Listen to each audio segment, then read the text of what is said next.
I was driving in Carroll County, Ohio, late one night, trying to make it home before the weather got worse. The snow had been falling steadily for hours, blanketing the roads and reducing visibility to a few car lengths ahead. It was a bit after midnight at this point, and the roads were basically dead quiet. I was listening to Spotify on my Apple CarPlay when my car chimed, warning me that I was low on fuel. To make matters worse, my windshield wipers were barely keeping up with the snow accumulating on the glass.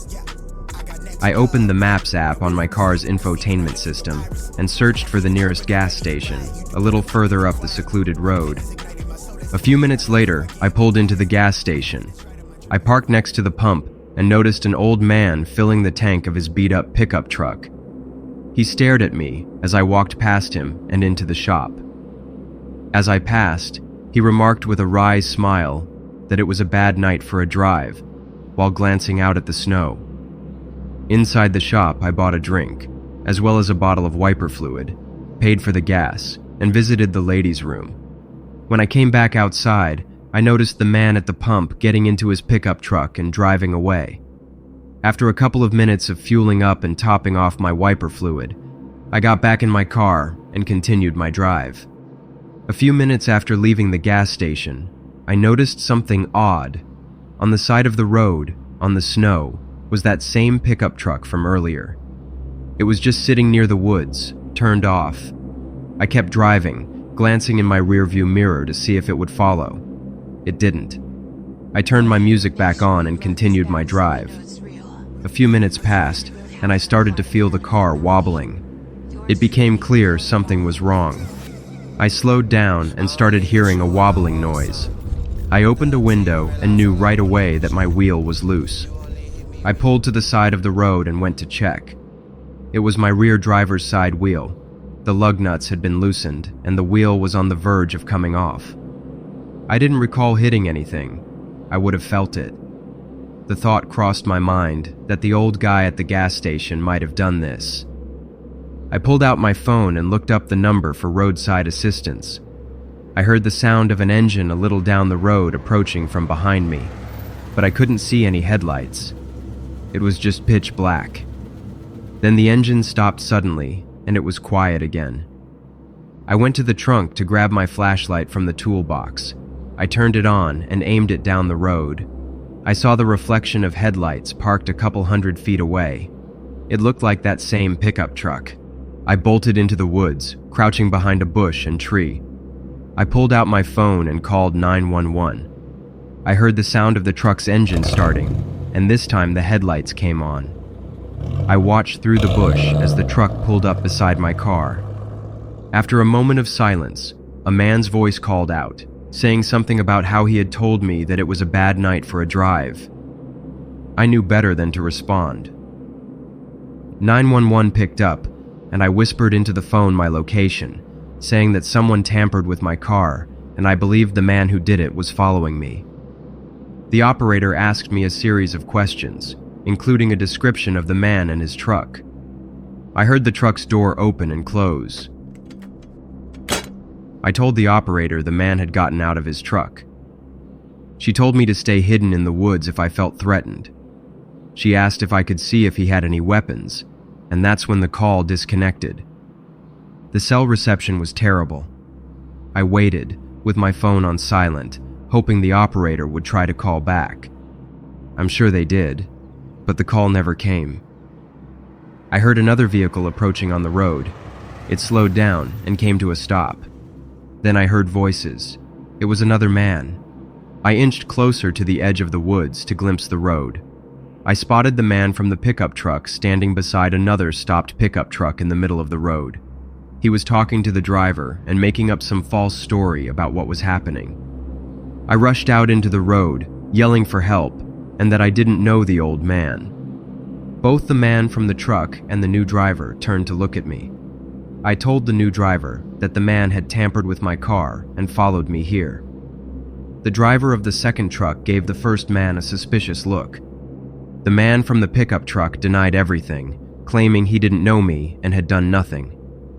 He quickly got back into his truck and drove away. The second driver inspected my loose wheel and offered to give me a ride into town. I told him the police were on their way. Within a few minutes, a patrol car arrived. I explained what had happened, and the second driver backed up my story. The officer said he'd head to the gas station to check the security footage for evidence of the man tampering with my car. The officer stayed with me until roadside assistance arrived. I never heard back from the police, so I assume they didn't find anything on the footage. The whole experience was terrifying, and I keep thinking about how close I might have been to something truly bad happening to me.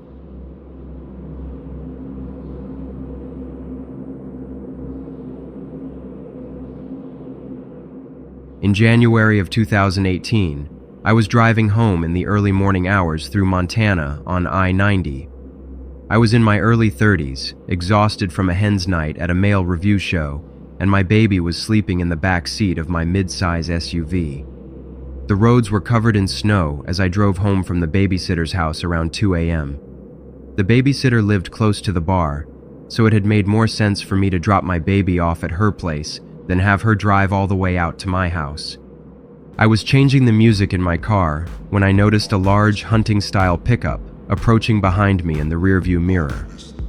I paused what I was doing and waited for the pickup to go by. The pickup pulled level with my SUV, and instead of overtaking, it matched my speed and stayed alongside me. Then the driver switched on one of several spotlights mounted on the vehicle, aiming it straight into my cabin and directly onto my face. I hoped the bright light wouldn't wake my baby. The driver kept the light trained on my SUV for what felt like an uncomfortably long minute, and I was starting to feel uneasy. I kept my eyes fixed straight ahead and reduced my speed, hoping the pickup would move on and complete the pass. The driver eventually turned off the light and completed the pass, moving from the middle lane to the right lane ahead of my SUV. In the moment he passed, I noticed he was a big guy, muscular. He looked kind of familiar, but I couldn't remember from where. Feeling uneasy, I reduced my speed a bit more and moved to the leftmost lane to create some distance between us. As soon as I switched to the leftmost lane, the pickup matched my speed once more and returned to the middle lane, pulling even with my SUV. The driver turned the spotlight back on, this time aiming it into the back side of my vehicle where my baby was sleeping. I looked back at my baby, worried the light would wake her. Now I was certain the pickup driver was following me and acting intentionally creepy. I kept my eyes fixed straight ahead, refusing to glance over. The pickup turned off the spotlight and moved ahead of my SUV into the leftmost lane.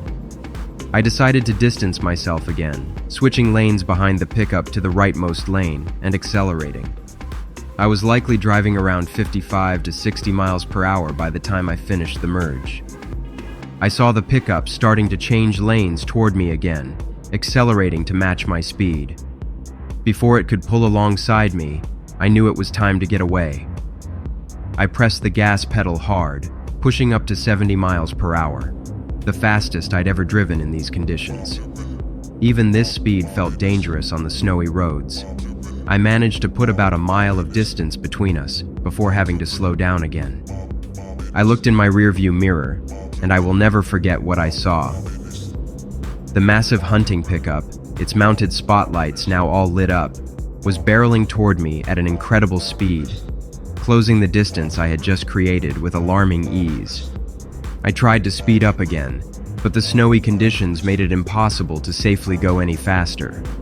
The pickup caught up, pulled alongside me, and turned the spotlights on again.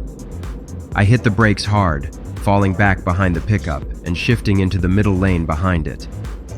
That's when I noticed a bumper sticker on it that read, "We'll dance for Diesel," with a silhouetted figure of a man dancing on a pole.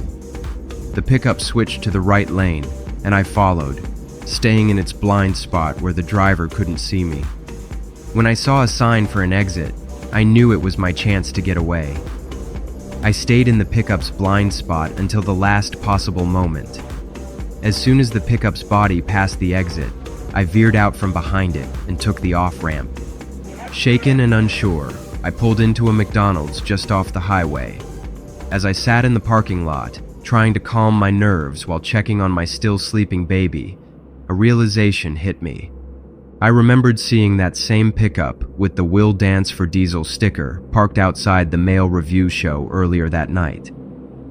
The driver must have followed me from the show to the babysitter's house without my noticing, waiting for his chance to harass me. Maybe because I didn't tip enough at the show. Who the hell knows? I stayed at McDonald's for a long while, making sure the pickup was well out of sight before getting back on the interstate and heading straight home.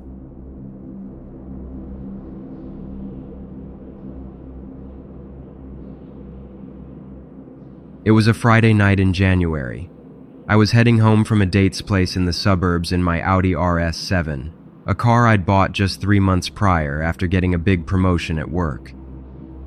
A drive from that part of town to where I live would take roughly an hour in good weather, but heavy snow had been falling steadily over the empty highway after midnight.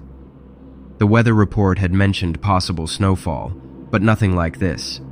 It was 2 a.m. after a long day spent wandering around with friends, shopping, followed by a Tinder match that went way better than I ever expected. I was absolutely exhausted, and the falling snow turned the highway into a never-ending blur of white, almost hypnotic in its monotony. I drove cautiously, at times slowing my speed to a steady crawl and flashing my hazard lights to let anyone behind me know I was there.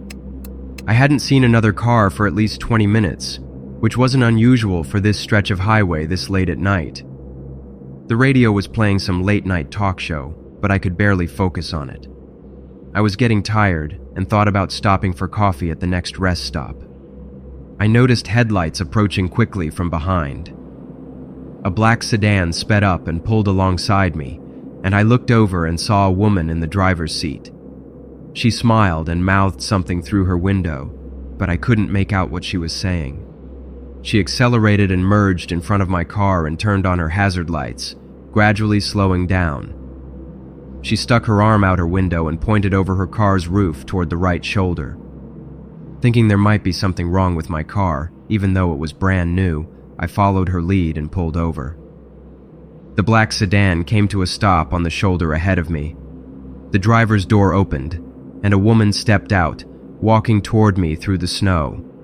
She looked to be in her mid-20s, wearing a short black dress with a low cut showing way too much cleavage, and a thin leather jacket that couldn't have been doing much against the cold. The whole outfit was completely inappropriate for the weather.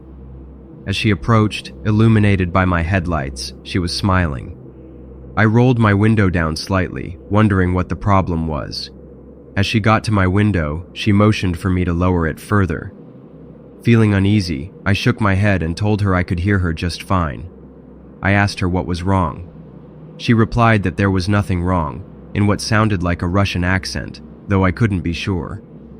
I was really confused, and before I could follow up further, she told me her name was Natalia and asked for mine. I wasn't sure why she wanted to know, but I lied and told her my name was Bob. She then asked where I was headed. I replied that I was headed home. She mentioned the snow wasn't expected to clear anytime soon and said it wasn't safe to drive. I let her know I was fine with continuing. She told me that she and her friends were staying just down the road. She mentioned they were all here for modeling work and invited me to come warm up and have drinks with them. While pointing at me and looking over my car, she said her friends wanted to meet real American men during their stay. I shook my head again, but she wasn't ready to accept no for an answer. She kept trying to convince me, saying something like her friends would be devastated to miss meeting a handsome man like me. Her words, not mine. She leaned forward, maybe trying to highlight her curves, saying they were all alone in this big house, with plenty of alcohol, and that I could stay until the weather cleared up. I stood my ground. She was starting to get frustrated. She kept glancing back at her car, and I saw someone move in the passenger seat that I hadn't seen earlier. Suddenly, Natalia started pulling at my door handle, trying to open it. Thankfully, it was locked.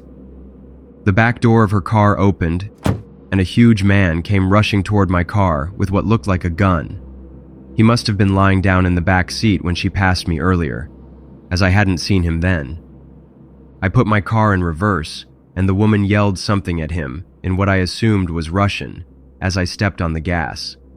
Luckily, I hadn't pulled far off the highway, but in the heavy snow, it was hard to see where the road ended and the highway began as I backed up. I turned my wheels and put my car into drive, praying there was no traffic coming up behind me. I floored it as I haphazardly merged onto the highway, not looking back. I sometimes wonder if it was an attempted carjacking, or if they had something far worse planned for me. Anyway, as they say, if something sounds too good to be true, it probably is.